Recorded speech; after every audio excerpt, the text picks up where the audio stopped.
বন্ধুরা, মানি highest season 1 part 6 নিয়ে আরও একটি নতুন ভিডিওতে আপনাদের স্বাগতম। চলুন শুরু করা যাক। রাকেল মিশন ছেড়ে নিজের বাড়ি ফিরে আসেন। এরপর তার বস ফোন করে তাকে আবার কাজে যোগ দিতে বলেন এবং জানান যে এই চুরির ইনচার্জ হওয়ার যোগ্যতা একমাত্র তোমারই আছে। রাকেল তার বসের কথায় ইনভেস্টিগেশনে ফিরে আসে। সেখানে পুলিশ একটি ভেতরের ভিডিও পায়। এই ভিডিও দেখে তারা জানতে পারে যে রিওর আসল নাম অ্যানিবার কোর্তেস। এরপর তারা জানতে পারে রিও নামে অনেক কেস আছে এবং রিও একজন কম্পিউটার হ্যাকার। তখন রাকেল প্রফেসরকে ফোন করে বলে, তুমি এখনই সারেন্ডার করো, কারণ তোমাদের কিছু ছবি আমার কাছে আছে। এই কথা শুনে প্রফেসর অবাক হয়ে যায়। এরপর রাকেল ফোন কেটে দেয়। প্রফেসর বার্লিনকে ফোন করে বলে যে বন্দীদের কাছে আরও একটা ফোন আছে, ওটা খুঁজে বের করো। বার্লিন সঙ্গে সঙ্গে সবাইকে দাঁড় করিয়ে তল্লাশি শুরু করে। ডেনভার বার্লিনের আদেশে সকলের কাপড় খুলে সার্চ করতে থাকে। সবার কাপড় খুলতে দেখে রিওর খারাপ লাগে, কারণ রিও জানত যে এই ভিডিওটা কিভাবে লিক হয়েছে। রিও বার্লিনকে ডেকে একপাশে নিয়ে যায় এবং বলে যে সে জানে ভিডিওটা কিভাবে লিক হয়েছে। সে বার্লিনকে জানায় ভিডিওটি কিভাবে লিক হয়েছিল। এই কথা শুনে বার্লিন রিওকে নিচে নিয়ে আসে এবং হেলসিঙ্কি ও অসলোকে ডেকে তার ভুলের শাস্তি দেয়। অন্যদিকে আর্তুরো মনিকাকে বলে তার অফিসের জ্যাকেটে একটি ফোন আছে, সেটি আনার ব্যবস্থা করতে যাতে তারা পুলিশের সাথে যোগাযোগ করতে পারে।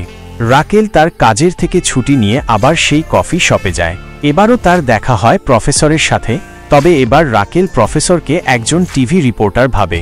তখন প্রফেসর রাকেলকে বলে যে সে কোনো টিভি রিপোর্টার নয়, তার নাম সালভাদর মার্টিন। পাশের একটি লোক রাকেলকে বলে যে মার্টিন প্রায় দিনই সেখানে আসে। তখন রাকেল তাকে ছেড়ে দেয়। ওদিকে মনিকা জল খাওয়ার বাহানা করে মোবাইল ফোনটি নিয়ে নেয়। সেই সময় ডেনভার তাকে ওষুধ দিতে গিয়েছিল। ডেনভার মনিকাকে বলে যে সে যেন অপারেশন না করে এবং তাকে কিছু টাকা দেয় যাতে তার ছেলের ভবিষ্যৎ সুরক্ষিত হয়। ঠিক তখনই বার্লিন সেখানে এসে তাদের দুজনকে কথা বলতে দেখে নেয়। মনিকা যখন সেখান থেকে যাচ্ছিল তখন মোবাইল ফোনটা বেজে ওঠে। বার্লিন সঙ্গে সঙ্গে সেই মোবাইল ফোনটা নিয়ে নেয় এবং ডেনভারকে বলে মনিকাকে মেরে ফেলো।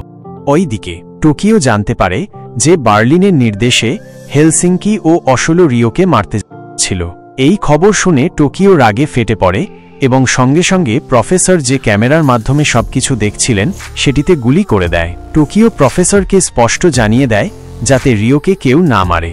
ঠিক সেই মুহূর্তে প্রফেসর টোকিওকে ফোন করে বলেন যে তাদের লাভ স্টোরির জন্য গোটা দল বিপদে পড়ছে, কারণ তাদের দুজনের প্রেম এখন সমস্ত নিউজ চ্যানেলে দেখানো হচ্ছে।